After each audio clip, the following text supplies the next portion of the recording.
Parliament అభ్యర్థి శాంతమ్మ గారు, శాసనసభ అభ్యర్థి మక్బూల్ గారు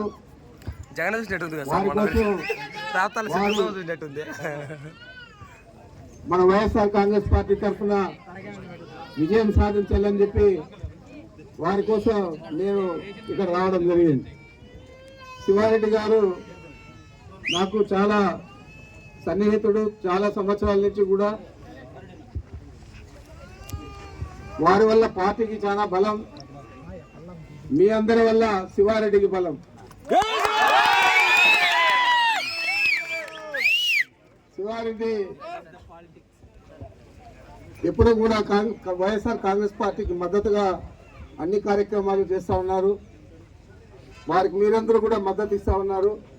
తప్పకుండా ఈ ప్రాంతంలో మనకు అత్యధిక మెజారిటీ సాధించేదానికి మీరందరూ కూడా కృషి చేస్తూ ఉన్నారని నేను నమ్ముతా ఉన్నాను. ఇంకేంటంటే ఈరోజు జగన్మోహన్ రెడ్డి గారు ముఖ్యమంత్రి అయిన తర్వాత ఎన్నికల ముందు ఏవైతే హామీలు చెప్పాడో ఆ హామీలన్నీ కూడా పూర్తి స్థాయిలో నెరవేర్చాడు.